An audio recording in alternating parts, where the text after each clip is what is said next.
Bien avant qu'Adam ne prenne son premier souffle, la terre abritait des maîtres invisibles, forgés dans le feu, dotés d'une puissance inimaginable. Ils érigèrent des cités flamboyantes, maîtrisèrent des technologies oubliées et jurèrent de dominer éternellement. Mais leur rébellion contre Allah les mena à la destruction. Le Coran révèle ces secrets enfouis, des djinns, des empires perdus, une guerre céleste. Pourquoi les anges craignirent-ils une nouvelle corruption? Plongez dans ces mystères qui précèdent l'humanité. Vous regardez Mystères du Coran.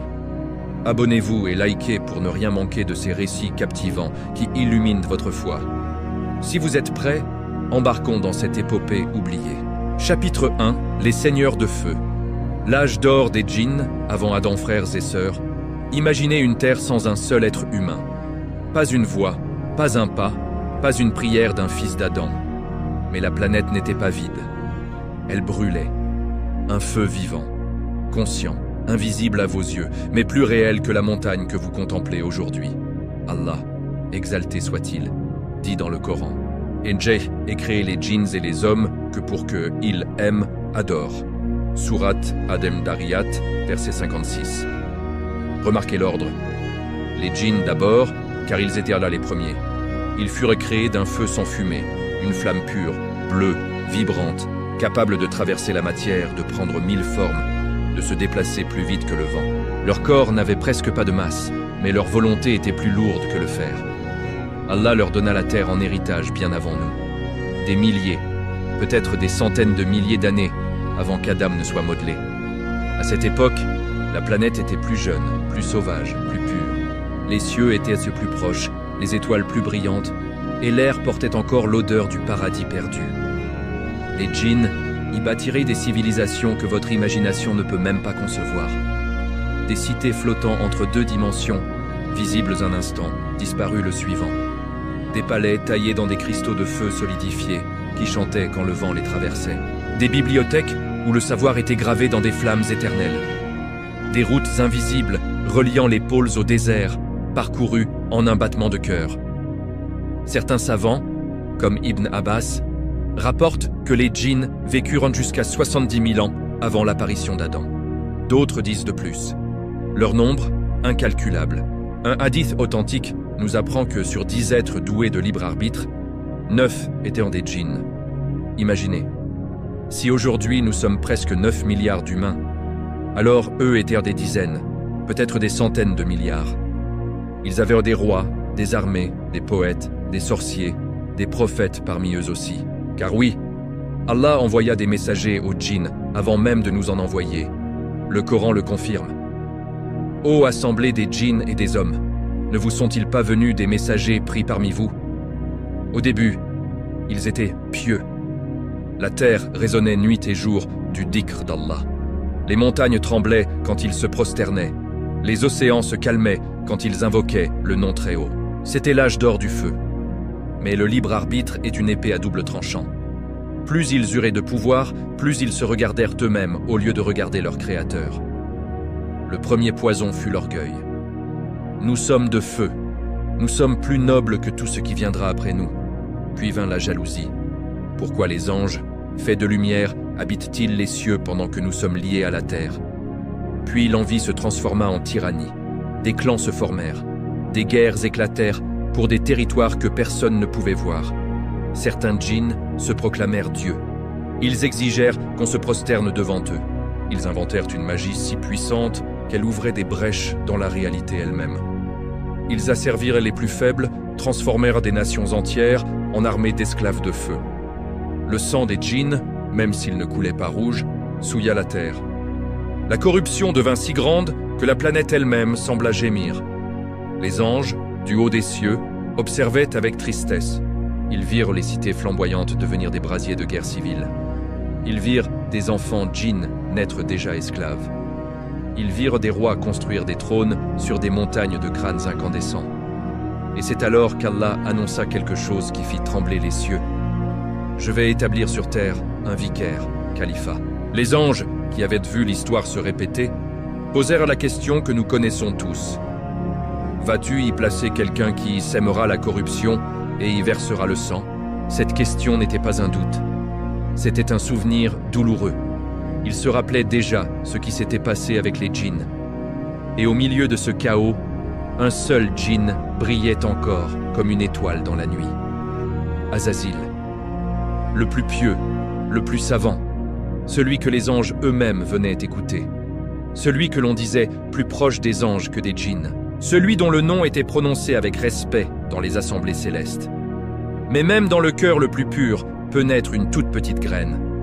Une graine que l'on ne voit pas tout de suite, une graine appelée fierté de sa propre adoration. Et cette graine allait bientôt devenir Eltro arbre, le plus maudit de l'histoire de la création. La suite au prochain chapitre, la guerre la plus terrifiante jamais livrée sur cette terre. Une guerre où des milliards de djinns affrontèrent l'armée des anges et où Azazil allait jouer le rôle principal avant de tout perdre. Vous regardez Mystère du Coran. Si cette plongée dans l'histoire oubliée des seigneurs de feu vous a bouleversé, abonnez-vous immédiatement, activez la cloche, likez cette vidéo et partagez-la autour de vous. Car ce que vous allez découvrir dans les prochains chapitres va ébranler tout ce que vous pensiez savoir sur le monde invisible. On se retrouve très bientôt pour le chapitre 2. Qu'Allah nous guide et nous protège des pièges d'Iblis. Amin. Chapitre 2. La guerre des cieux sur la terre.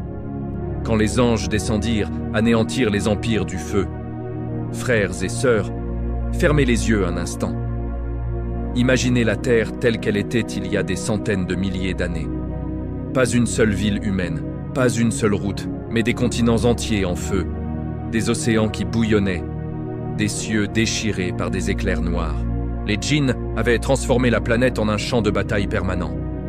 Des empires s'étaient relevés, puis effondrés en une seule nuit. Des rois djinns, ivres de pouvoir, se faisaient appeler Rab, Seigneur, et exigeaient la prosternation. Des armées de millions de soldats de feu traversaient les déserts en un clin d'œil, laissant derrière elles des plaines de verre fondu. Des sorciers ouvraient des portails vers des mondes interdits et en ramenaient des créatures que même les anges haines avaient jamais vues. La corruption était devenue totale. Les prophètes envoyés aux djinns avaient été tués, brûlés vifs, lapidés avec des flammes solides.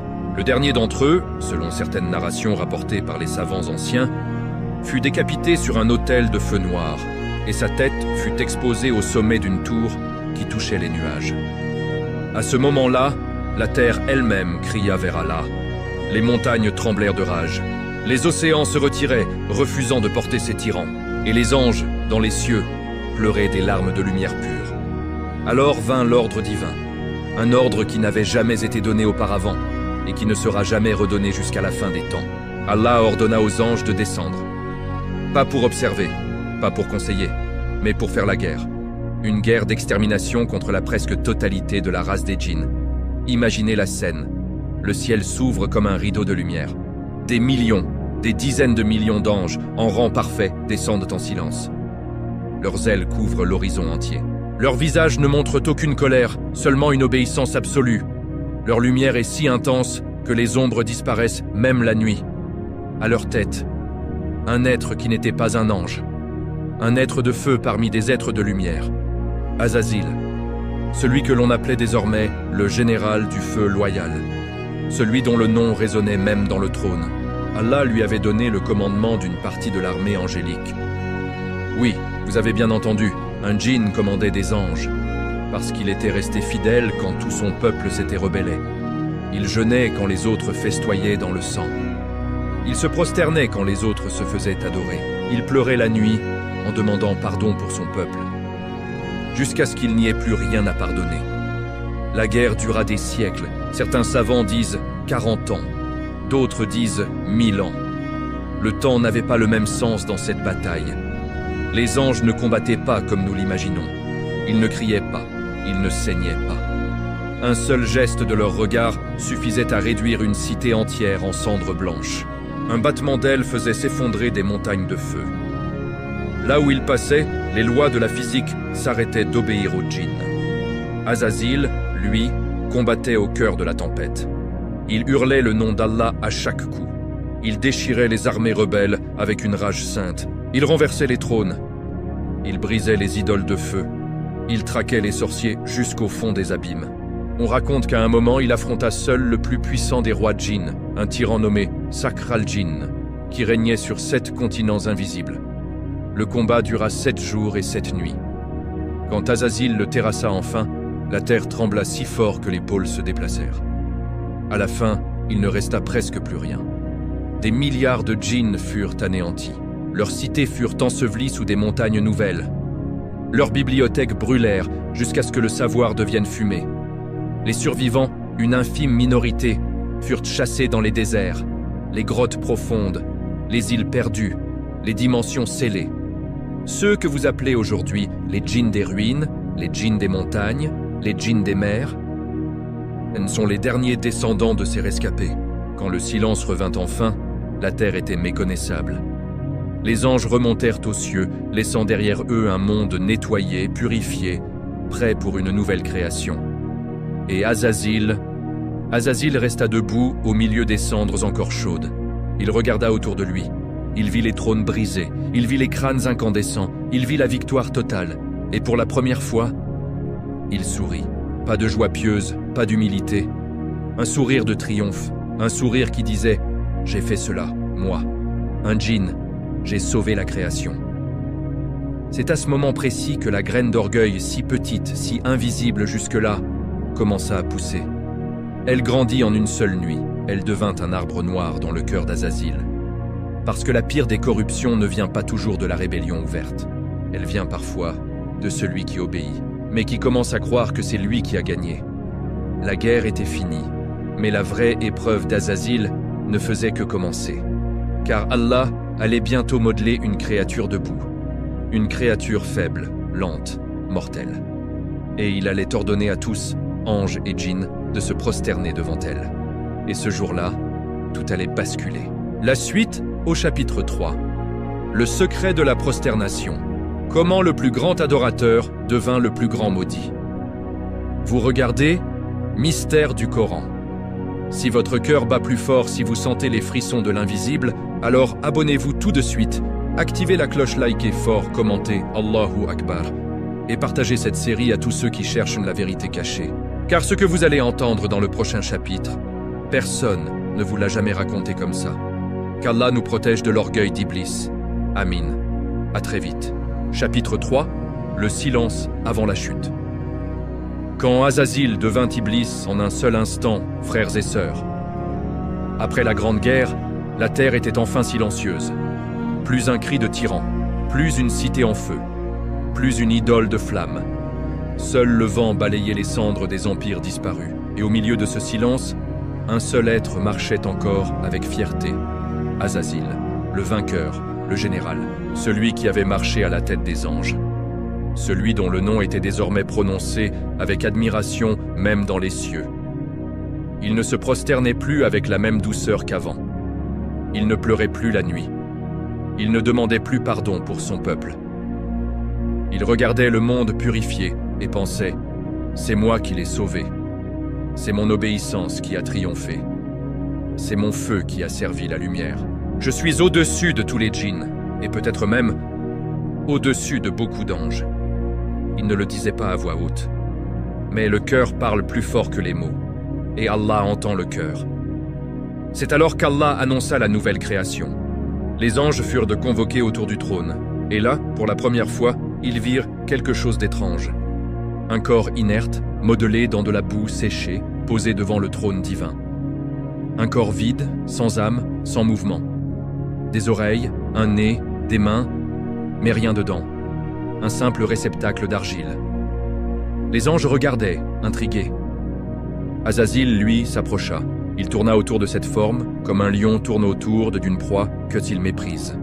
Il toucha l'argile du bout des doigts. Il entra même à l'intérieur du corps vide, car les djinns peuvent pénétrer la matière. Il parcourut les veines creuses, les poumons vides, le cœur qui ne battait pas encore. Et il ricana intérieurement. « Voilà donc ce que mon Seigneur veut mettre à ma place, cette chose faible, pleine de trous, qui va manger, dormir, saigner, mourir. Cette créature lente, qui va sentir la faim, la douleur, la peur. Moi qui suis de feu pur, moi qui ai vaincu des milliards de rebelles. Je devrais un jour être inférieur à Séa. » Il ne dit rien. mais Allah sait ce que cache la poitrine. Puis vint le moment que l'univers entier attendait sans le savoir. Allah prit une poignée de terre de tous les coins du monde, terre rouge du Yémen, terre noire d'Irak, terre blanche d'Égypte, terre blanche de Médine, terre salée des mers. Il mélangea tout cela, il le pétrit, il le fit résonner comme de la poterie quand on la frappe. Has has. C'est pourquoi on l'appelle Bachar, l'homme qui résonne. Et puis, il souffla. Un seul souffle. Un souffle venant directement de lui, le tout miséricordieux. Et soudain, l'argile bougea. Les yeux s'ouvrirent. Le cœur battit. L'âme entra. Adam, paix sur lui, éternua. Et sa première parole fut « Alhamdulillahi Rabbil Alamin ». Louange à Allah, Seigneur des mondes. Les anges n'avaient jamais vu ça. Un être fait de boue, qui parle avec une sagesse plus haute que la leur. Allah lui apprit immédiatement tous les noms. Le nom de chaque chose, le nom de chaque ange, le nom de chaque sentiment, le nom de chaque étoile. Quand Allah demanda aux anges « Informez-moi des noms de ceux-là, si vous êtes véridiques », les anges répondirent « Gloire à toi, nous n'avons de savoir que ce que tu nous as appris. » Mais quand il demanda à Adam, Adam nomma chaque chose avec une précision parfaite. Et les anges baissèrent la tête, émerveillés. Puis vint l'ordre qui allait briser l'histoire en deux. Ô anges, prosternez-vous devant Adam. En un instant, des milliards d'anges tombèrent en sujude. Leurs fronts touchèrent le sol céleste. Le paradis entier trembla d'humilité. Un seul resta debout, un seul, Azazil, le plus grand adorateur, le général victorieux, le djinn qui avait marché avec les anges. Il resta droit comme une colonne de feu, ses yeux fixés sur Adam, son cœur hurlant. « Moi ? Me prosterner devant de la boue ? Moi qui suis de feu sans fumée ? Moi qui ai combattu pour toi ? Moi qui ai purifié la terre ? Jamais. Allah, qui connaît l'invisible, lui demanda calmement. « Que est-ce qui t'a empêché de te prosterner alors que je te l'ai ordonné ?» Et là, Azazil prononça les mots qui le condamnèrent pour l'éternité. « Je suis meilleur que lui. Tu m'as créé de feu et tu l'as créé d'argile. » En une seule phrase, il détruisit des milliers d'années d'adoration. En une seule phrase, il devint Iblis, le désespéré, le maudit, le rejeté. Allah le chassa immédiatement de sa proximité. « Sors d'ici, tu es banni, et la malédiction sera sur toi jusqu'au jour du jugement. » Mais Iblis, au lieu de se repentir, demanda un délai. « Accorde-moi un répit jusqu'au jour où ils seront ressuscités. » Allah répondit « Tu es de ceux à qui un répit est accordé. » Et Iblis prononça alors sa déclaration de guerre éternelle. « Puisque tu m'as égaré, je m'assiérai sur ton droit chemin droit pour les égarer. Je viendrai à eux par devant, par derrière, par leur droite, par leur gauche, et tu ne trouveras presque aucun d'eux reconnaissant. » À cet instant précis, son apparence changea. La beauté angélique qui l'habillait fut arrachée. Ses ailes de feu devinrent noires.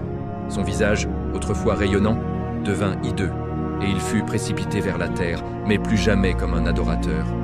Comme un ennemi, frères et sœurs, ce ne fut le premier acte de racisme de l'histoire. Le premier, je suis meilleur à cause de ma matière. Le premier refus d'obéir par orgueil. Et ce jour-là, le plus grand adorateur devint le plus grand maudit. Mais ce n'était que le début de sa vengeance. La suite au chapitre 4, le jour où Iblis jura de détruire toute la descendance des Adam. Vous regardez, mystère du Coran.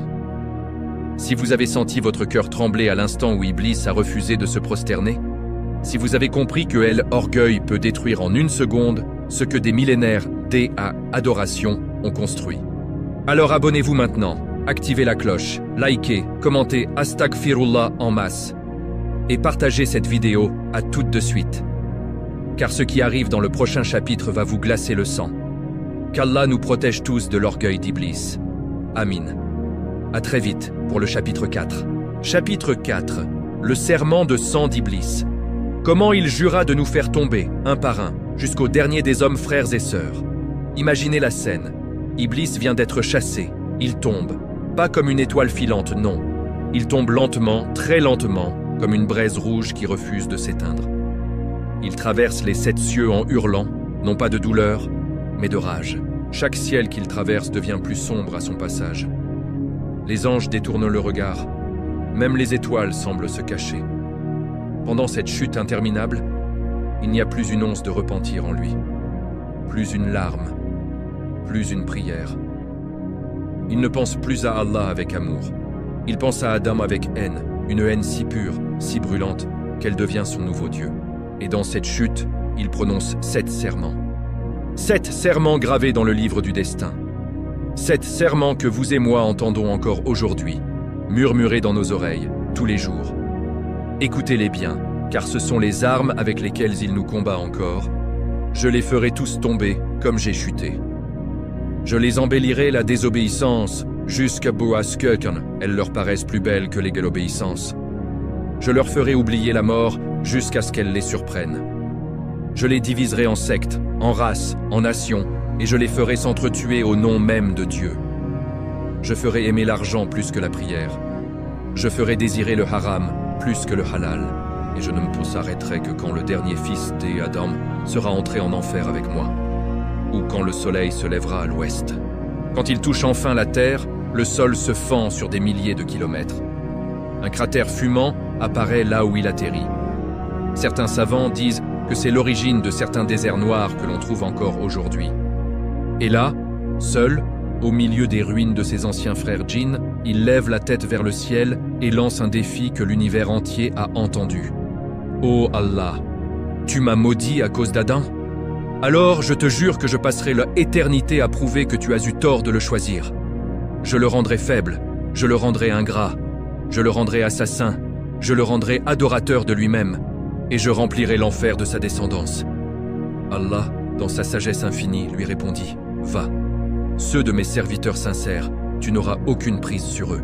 Mais ceux qui te suivront, l'enfer sera rempli de vous tous. » Et à cet instant précis, Iblis sourit. Un sourire horrible. Car il venait de recevoir, l'autorisation officielle de nous faire la guerre jusqu'au jour dernier. Il n'a plus d'aile, il n'a plus de beauté, il n'a plus de rang, mais il a quelque chose de pire, du temps. Beaucoup de temps. Et une intelligence intacte, et une haine infinie. Alors il organisa son armée. Il appela les djinns survivants qui avaient échappé à la Grande Guerre, les plus rebelles, les plus amers. Il leur dit « Rejoignez-moi, nous ne combattrons plus Allah directement. Nous combattrons son chef-d'œuvre, l'homme. Nous le corrompre de l'intérieur, nous le ferons tomber sans même qu'ils s'en rendent compte. » Et ils acceptèrent. Des millions de djinns maudits se rangèrent sous sa bannière. Ils devinrent les shayatines, les démons, les karines, les compagnons invisibles, que chacun d'entre nous porte depuis sa naissance. Iblis leur donna des grades. Certains furent chargés de la musique et de la danse, d'autres de la richesse et de l'avarice, d'autres de la fornication et du regard, d'autres de la division entre frères, d'autres encore de la sorcellerie et de l'occultisme. Et lui, Iblis, se réserva le plus grand pouvoir, celui de s'asseoir sur le chemin droit, al-sirat al-mustaqim, et de souffler directement dans le cœur de l'homme. Pas avec des chaînes, pas avec la force, mais avec un murmure, un seul murmure, et le premier cœur dans lequel il souffla ce murmure fut celui d'Adam lui-même, encore au paradis. Car oui, Iblis n'avait pas été chassé du paradis immédiatement après sa malédiction. Il y resta encore un peu. Le temps de préparer sa plus grande victoire, ou sa plus grande humiliation. La suite au chapitre 5. Comment Iblis entrera au paradis en trompant le serpent et fit tomber Adam et Hawa d'un seul fruit. Vous regardez, mystère du Coran.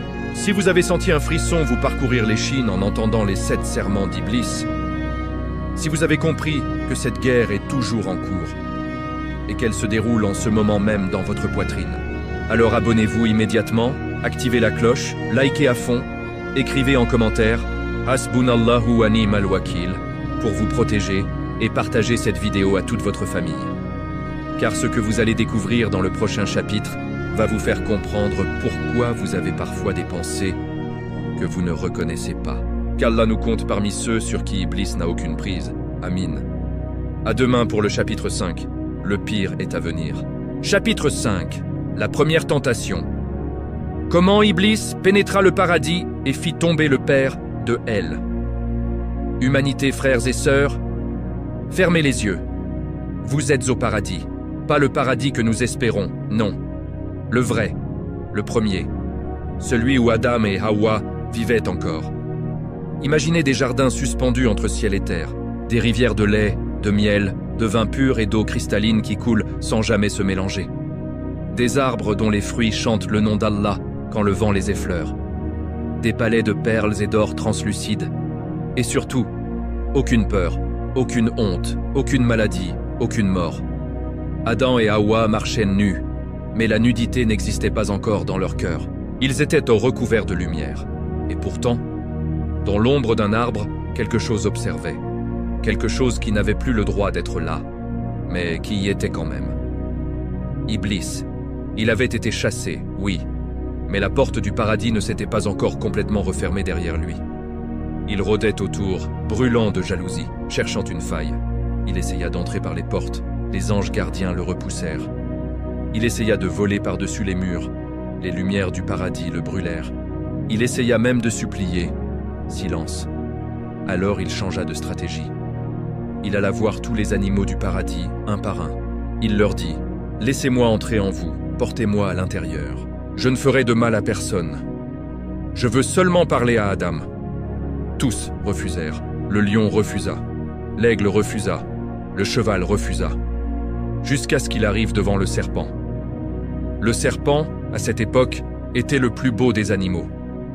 Il avait 4 pattes, marchait droit et son corps était couvert d'émeraudes et de rubis. Il était le gardien d'un des vergers les plus précieux. Iblis lui murmura « Tu es le plus beau, mais tu resteras toujours un animal. Aide-moi à entrer. Et je te donnerai un pouvoir que même Adam n'aura pas. » Le serpent accepta. Iblis entra dans sa bouche. Et le serpent, avec Iblis à l'intérieur, rampa tranquillement entre les jambes des gardiens angéliques et pénétra au cœur du paradis. Une fois à l'intérieur, Iblis sortit du serpent et prit une forme subtile, presque invisible. Il se cacha dans les branches de l'arbre interdit. L'arbre dont Allah avait dit « Approchez-vous de cet arbre et vous serez du nombre des injustes. » Adam et Hawa passèrent devant cet arbre tous les jours. Ils ne le regardaient même pas. Jusqu'au jour où une voix douce, mélodieuse, presque angélique, s'éleva des feuilles. « Ô Adam, veux-tu que je te montre l'arbre de l'éternité et d'un royaume qui ne dépérit jamais ?» Adam s'arrêta. Hawa s'arrêta. Ils n'avaient jamais entendu une voix comme celle-là. Elle semblait venir de l'intérieur d'eux-mêmes. Iblis continua, jour après jour, nuit après nuit. Il ne les força jamais. Il ne cria jamais. Il chuchotait seulement. Allah ne vous a interdit cet arbre que pour vous empêcher de devenir des anges ou de vivre éternellement. Regardez comme ce fruit est beau. Il brille comme un soleil. Un seul goût, et vous ne mourrez pas. Au contraire, vous ouvrirez les yeux. Vous saurez ce que savent les anges. Allah vous aime. Il ne vous punira pas pour une simple curiosité. Et surtout, il jura. Il jura par Allah. Le plus grand mensonge de l'histoire, je suis pour vous un conseiller sincère. Le Coran nous le dit. Puis le shaitan leur chuchota et leur jura. Je suis pour vous deux un conseiller sincère. Alors il les fit tomber par tromperie. Adam et Hawa n'avaient jamais entendu un mensonge auparavant. Ils ne savaient pas que ça existait. Pour eux, toute parole était vérité. Alors ils crurent. Hawa tendit la main la première, selon certaines narrations. Adam la suivit. Ils mordirent. À l'instant même où le fruit toucha leurs lèvres, la lumière qui les recouvrait s'éteignit. Leur nudité apparut. La honte naquit. La peur naquit. Le regret naquit. Ils coururent, arrachant des feuilles du paradis pour se couvrir. Mais les feuilles du paradis ne tiennent pas sur la peau du pécheur. Elles tombaient aussitôt. Et pour la première fois, ils entendirent la voix d'Allah, non plus douce, mais ferme. Ne vous avais-je pas interdit cet arbre et ne vous avais-je pas dit que Shaitan est pour vous un ennemi déclaré? Adam et Hawa tombèrent à genoux. Ils pleurèrent. Ils ne cherchèrent pas d'excuses. Ils ne rejetèrent pas la faute l'un sur l'autre. Ils ne maudirent pas le serpent. Ils dirent simplement les mots que nous répétons encore aujourd'hui. Ô notre Seigneur, nous avons été injustes envers nous-mêmes. Si tu ne nous pardonnes pas et ne nous fais pas miséricorde, nous serons très certainement du nombre des perdants. Et Allah, Ar-Rahman Ar-Rahim, accepta leur repentir. Mais le paradis ne pouvait plus les garder. La terre les attendait. Allah ordonna « Descendez, vous serez ennemis les uns des autres. La terre sera pour vous une demeure et un bienfait pour un temps. » Et ainsi, Adam, Hawa, Iblis et le serpent furent précipités sur terre. 4 créatures maudites par leur propre choix, ou presque. Car même dans cette chute, Allah montra sa miséricorde. Il enseigna à Adam les mots du repentir. Il promit la guidance. Et il jura que quiconque suivrait la guidance ne s'égarerait jamais. Mais Iblis, lui, sourit dans l'ombre. Il avait gagné la première bataille. La suite au chapitre 6, les premiers pas d'Adam sur terre, séparation, larmes et la rencontre à Arafat. Vous regardez mystère du Coran. Si vous avez senti la gorge serrée en imaginant Adam et Hawa en train de pleurer sous l'arbre, si vous avez compris que le premier mensonge de L-Axe Histoire est encore celui qu'on nous murmure tous les jours, alors abonnez-vous maintenant, activez la cloche, likez, écrivez en commentaire Rabbi Ikfir Larch, Seigneur pardonne-moi, et partagez cette vidéo avant qu'Iblis ne vous en empêche. Le prochain chapitre va vous faire pleurer pour de vrai. Qu'Allah nous fasse mourir en état de repentir, comme Adam. Amin. À très vite pour le chapitre 6. Chapitre 6. Les larmes d'Adam. La séparation, la solitude et la rencontre, la plus émouvante de l'histoire, frères et sœurs. Imaginez la scène. Un éclair blanc déchire le ciel. 4 êtres sont précipités du paradis comme des météorites. Ils ne tombent pas au même endroit. Allah, dans sa sagesse infinie, les sépare. Adam tombe seul sur une montagne en Inde, ou assez lent selon les narrations, sur un pic que on appelle au jour 8 pic des Adam. On y voit encore, dit-on, l'empreinte gigantesque de son pied dans la roche. Hawa tombe à Jeddah, près de la mer Rouge, là où se trouve aujourd'hui le port de Jodha, son nom viendrait de Jadda, grand-mère. Iblis tombe sur une île maudite, dans l'océan Indien, ou dans le golfe Persique. Certaines traces disent qu'il atterrit à Bassora. Le serpent, lui, perd ses pattes et est condamné à ramper pour toujours sur le ventre, mangeant la poussière. Adam ouvre les yeux. Pour la première fois de sa vie, il a froid, il a faim, il a peur. Le vent lui fouette le visage, les épines lui griffent la peau, le soleil brûle. La nuit est noire, comme jamais il ne l'avait connue au paradis. Et surtout, il est seul. Il appelle « Hawa ». Sa voix se perd dans les montagnes. Il appelle « Oh Allah ». Et il pleure. On raconte qu'Adam pleura pendant 300 ans. Oui, 3 siècles. Ses larmes étaient si abondantes qu'elles formèrent des rivières entières. Les plantes qui poussèrent sur ces larmes sont encore aujourd'hui les plus parfumées. Le musc, le camphre, l'ambre gris. Les animaux venaient de boire ces larmes et se calmaient instantanément. Les anges eux-mêmes descendaient parfois pour le consoler. Mais même eux ne pouvaient combler le vide de la séparation. Adam marchait, pieds nus, à travers jungle, désert, océan.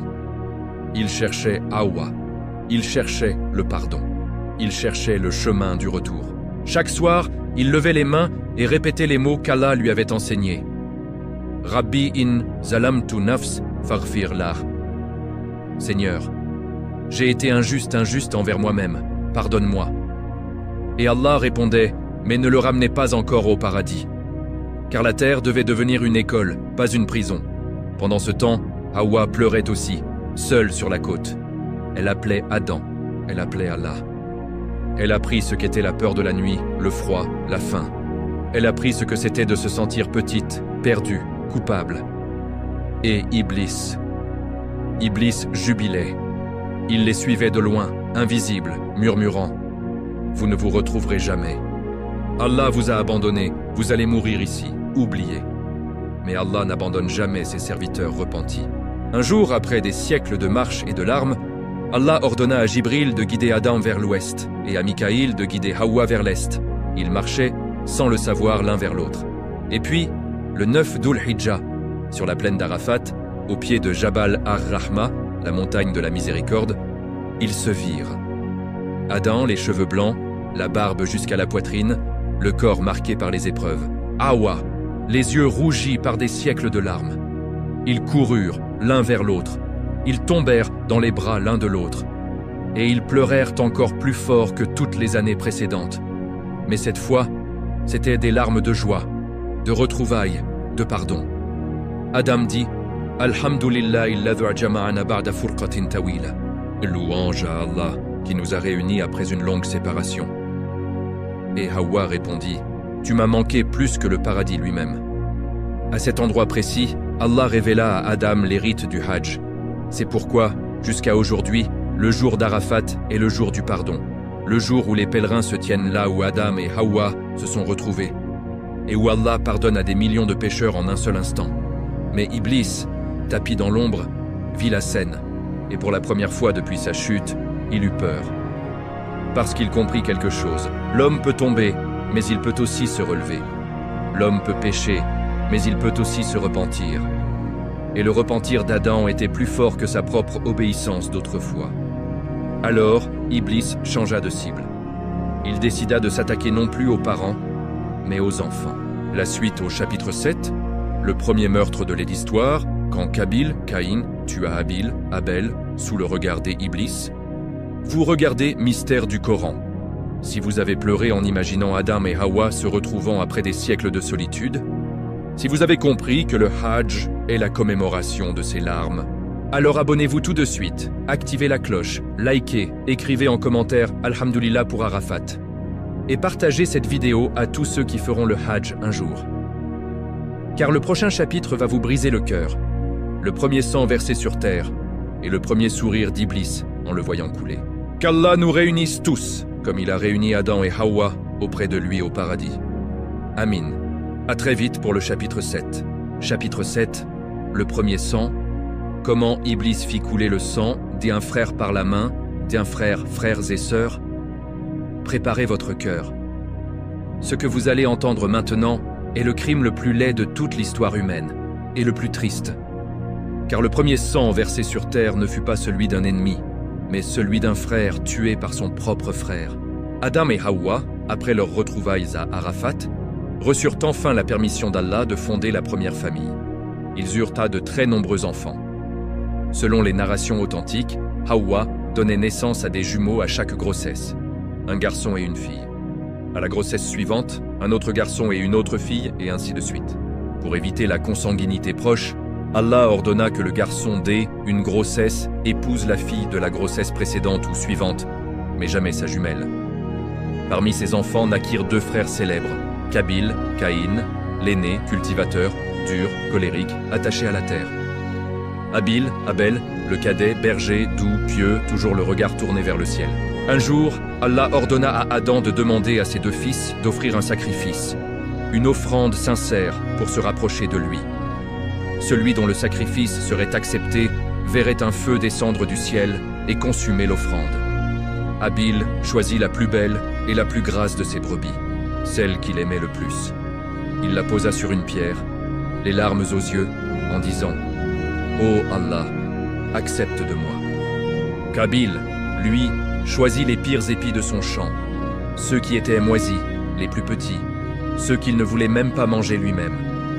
Il les posa en disant « Si Allah veut, il acceptera ». Le feu descendit. Il consuma entièrement l'offrande de Abel. Celle de Kabil resta intacte, froide, rejetée. À cet instant, Iblis apparut à Kabil. Pas sous sa forme hideuse, il est trop malin pour ça. Il prit l'apparence d'un vieil homme sage, ou même d'un ami invisible qui parle dans la tête. Il lui souffla. « Pourquoi Allah a-t-il accepté ton frère et pas toi ? Parce qu'il l'aime plus que toi, parce que Habil est meilleur que toi, parce que tout le monde va toujours préférer Habil. Et si Habil se marie avant toi, si ses enfants se multiplient, on oubliera même ton nom. Tu seras le perdant éternel, à moins que tu ne le supprimes. » L'envie entra dans le cœur de Kabil comme un poison noir. Il devint obsédé. Il ne dormait plus. Il ne mangeait plus. Il ne voyait plus que le visage souriant de son frère. Un jour, il invita Abel à l'accompagner dans la montagne pour parler. Abel, innocent, confiant, suivit son frère aîné. Arrivés au sommet, Kabil ramassa une grosse pierre, ou, selon d'autres narrations, une mâchoire de chameau séchée, très dure. Abel, sentant le danger, dit doucement « Mais mon frère, si tu veux me tuer, fais-le ! Mais sache que je ne lèverai jamais la main sur toi, car je crains Allah, le Seigneur des mondes. » Kabil frappa. Une fois, deux fois. Le sang jaillit, rouge, chaud, pour la première fois sur terre. Abel tomba, le regard encore tourné vers le ciel, murmurant « Oh Allah, accepte mon âme !» Kabil resta figé. il venait de tuer son frère. Mais il ne savait même pas ce qu'était la mort. Il croyait que Habil allait se relever. Il le secoua. Il le gifla. Rien. Alors il paniqua. Il prit le corps de son frère sur son dos et marcha, errant, pendant des jours, des semaines, portant le cadavre qui commençait à sentir. Allah envoya 2 corbeaux. 2 corbeaux qui se battirent devant Qabil. L'un tua l'autre. Puis le corbeau vivant creusa la terre avec ses pattes et son bec, enterra son frère mort et s'envola. Qabil tomba à genoux et hurla le cri le plus terrible jamais entendu sur terre. « Malheur à moi! Suis-je incapable, même comme ce corbeau, d'enterrer mon frère ?» Il creusa le premier tombeau de l'histoire et il pleura, mais ses larmes étaient trop tardives. Allah dit dans le Coran: « À cause de cela, nous avons prescrit aux enfants d'Israël que quiconque tuerait une âme, c'est comme s'il avait tué toute l'humanité. » Sourate Al-Maïda 32. Ce verset ne concerne pas seulement les enfants d'Israël. Il a commencé avec Qabil. Le premier meurtre fut un fratricide, et Iblis, tapi dans l'ombre, sourit pour la 2e fois. Un sourire encore plus large que lorsqu'il avait fait sortir Adam du paradis. Car il venait de comprendre une chose terrifiante. Il ne m'avait même plus besoin de faire pécher les hommes par la gourmandise ou la désobéissance directe. Il lui suffisait de semer la jalousie entre eux et les hommes se détruiraient eux-mêmes. Ce jour-là naquit la haine entre frères. Ce jour-là naquirent les guerres, les héritages volés, les calomnies, les trahisons. Ce jour-là, Iblis gagna des milliards de soldats sans même avoir à lever le petit doigt. Et depuis, chaque fois que vous sentez monter en vous l'envie, la jalousie, la colère contre un frère ou une sœur en islam, sachez que c'est la même voix qui a parlé à Qabil qui vous parle. La suite au chapitre 8, les enfants d'Adam se multiplièrent et Iblis créa les premières idoles. Vous regardez, mystère du Coran. Si ce récit vous a serré le cœur au point de vous faire retenir vos larmes, si vous avez compris que le premier sang est encore sur nos mains à tous,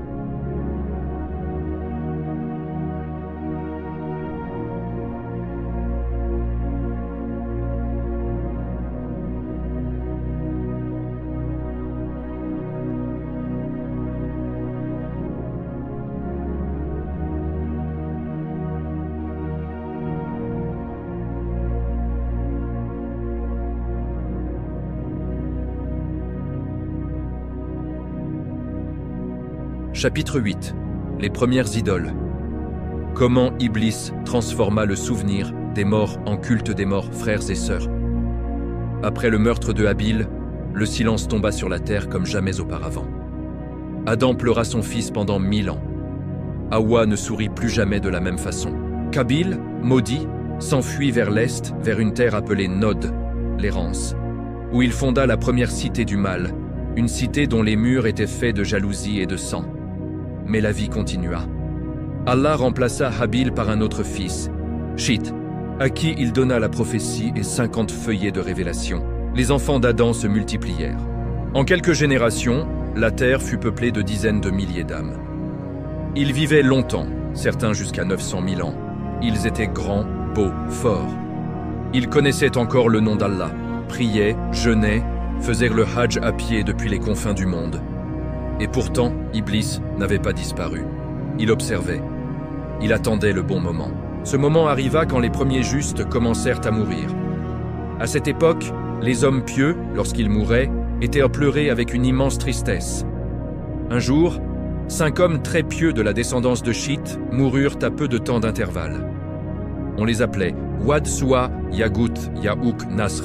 Ces 5-là étaient connus pour leur beauté, leur force et surtout leur piété extraordinaire. Quand ils moururent, la communauté fut dévastée. Les gens se réunissaient sur leurs tombes et pleuraient pendant des jours. Iblis vit l'occasion. Il apparut à l'un des chefs de tribu sous la forme d'Imik, un vieillard sage, et dit « Vous souffrez tellement de leur absence. Pourquoi ne pas sculpter leur visage dans la pierre pour vous souvenir d'eux? Cela vous consolera. Vous les regarderez et vous vous rappellerez comment ils adoraient Allah. Il n'y a aucun mal. » Les gens acceptèrent. Ils sculptèrent 5 statues magnifiques, à l'image exacte de ces pieux. Au début, ils se contentaient de les regarder en pleurant et en disant « Ah, si Wad était encore là! Ah, si Yagut était encore là !» Mais la génération suivante arriva. Ces enfants n'avaient pas connu les vrais Wad, Suwa, etc. Ils virent les statues et demandèrent « Qui sont ces beaux géants ?» On leur répondit « Ce sont les grands pieux d'autrefois. Regarde-les et souviens-toi d'Allah. » Puis vint la 3e génération, et Iblis réapparut, cette fois sous forme d'un savant ou d'un prêtre. Il souffla. Vos ancêtres ne se contentaient pas de regarder ces statues. Ils leur parlaient, ils leur demandaient d'intercéder auprès d'Allah. Et Allah exauçait. Faites de même. Alors les gens commencèrent à parler aux statues, puis à leur faire des offrandes, puis à se prosterner devant elles, puis à les appeler « Seigneur ». En moins de 10 générations, le shirk était né. Le culte des morts avait remplacé le culte du vivant qui ne meurt jamais. Le Coran nous le raconte avec une précision glaçante. Et ils dirent « N'abandonnez jamais vos divinités, n'abandonnez ni Wad, ni Suwa, ni Yagut, ni Yaouk, ni Nasr. Ils ont égaré beaucoup de gens. » Sourate Nuh 23-24. Ces 5 noms, ce sont exactement les 5 statues que Iblis avait fait ériger. La terre, qui avait été purifiée du sang des djinns, se souilla maintenant du sang des sacrifices humains offerts à des pierres. Des temples furent construits, des prêtres shaitaniques furent nommés, des fêtes païennes furent instaurées, et la presque totalité de l'humanité oublia le message d'Adam. Seule une petite minorité resta sur la voie pure, les Hanif, les descendants directs de Shith qui priaient encore vers la Kaaba primitive construite par Adam. Iblis jubilait. Il avait réussi là sa plus grande victoire depuis la chute d'Adam, faire adorer autre qu'Allah, en utilisant l'amour des pieux comme appât. Mais Allah n'abandonne jamais son message. Il envoya alors le premier prophète après Adam, Idris, que certains appellent aussi Hermès ou Enoch.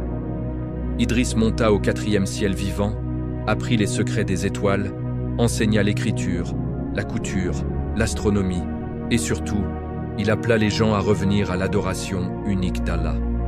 Pendant un temps, des milliers se repentirent, mais Iblis prépara déjà le déluge.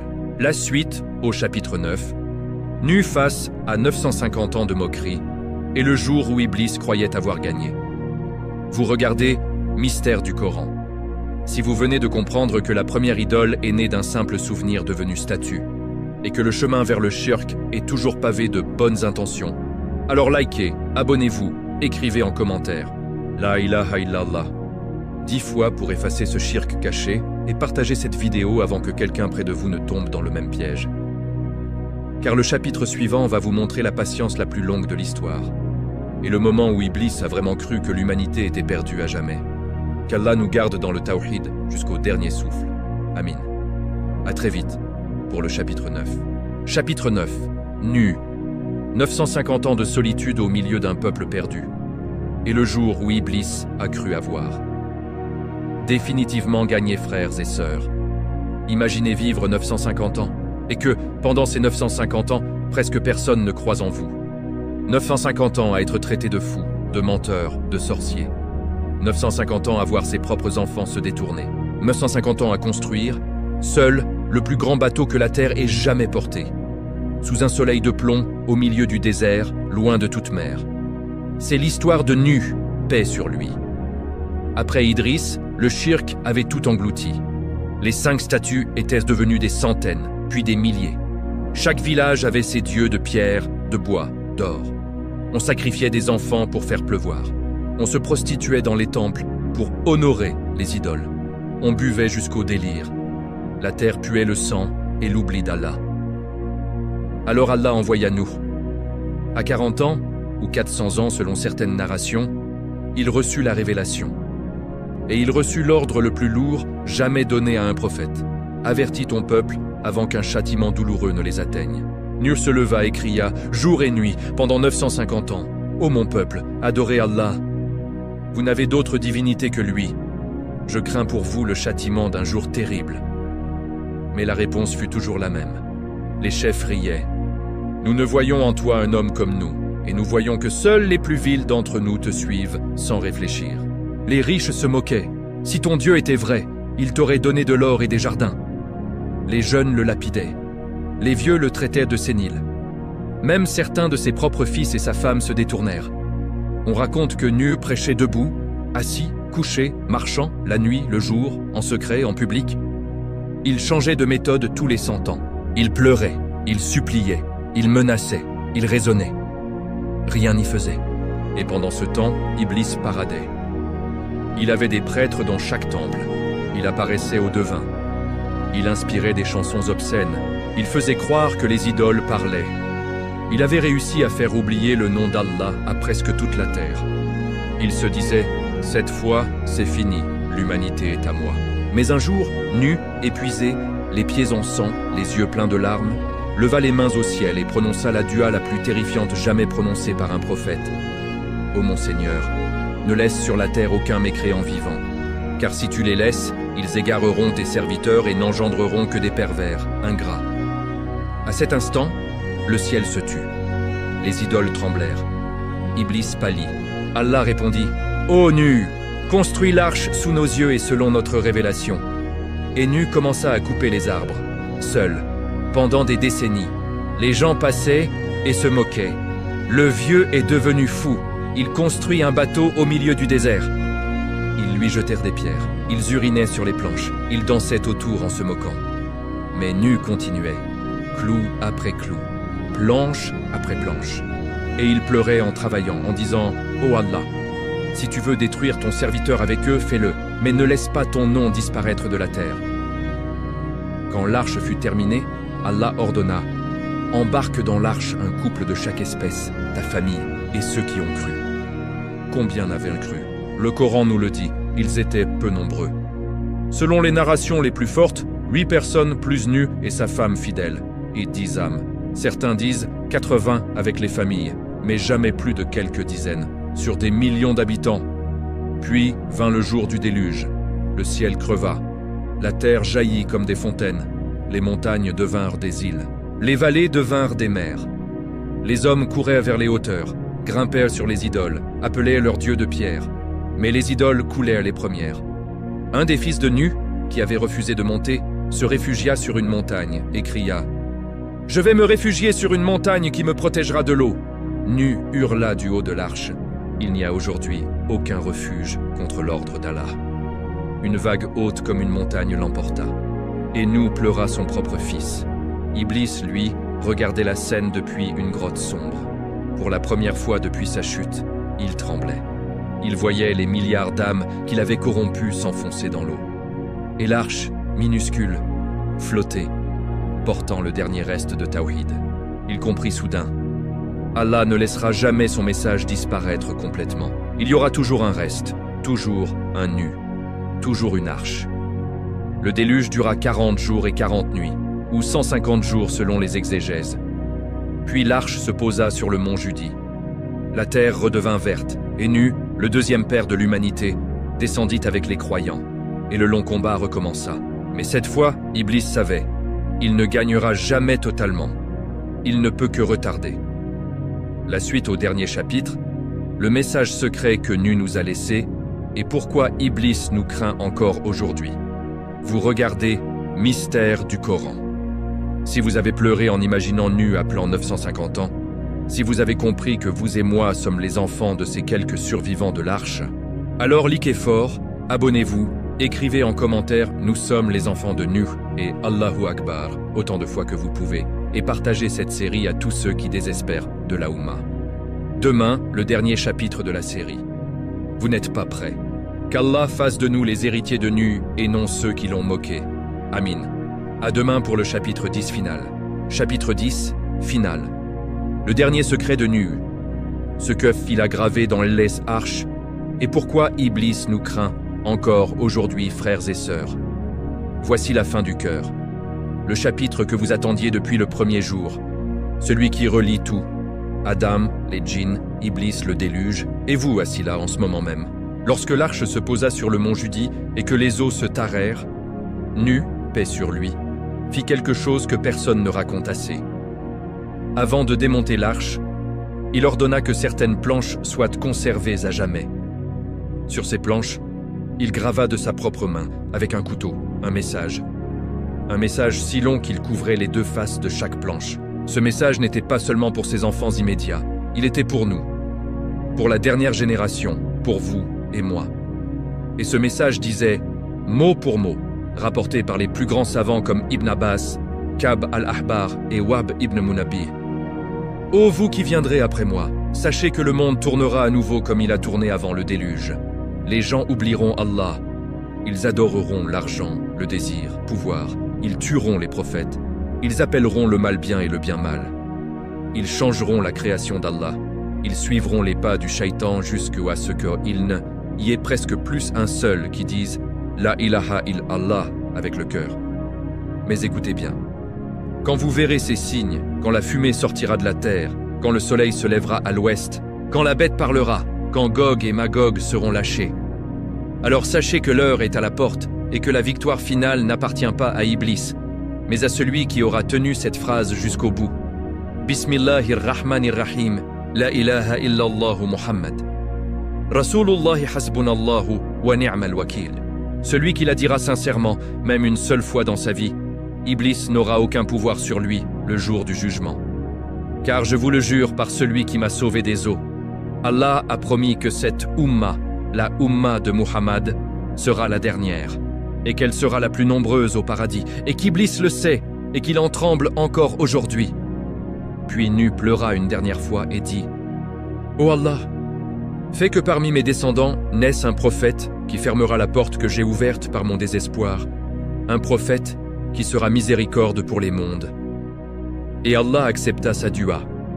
C'est pourquoi, quand le prophète Muhammad est né, Jibril est descendu et a dit « Réjouis-toi, ô Muhammad, tu es celui pour qui Nu a pleuré. Tu es celui qui fermera le cercle commencé avec Adam.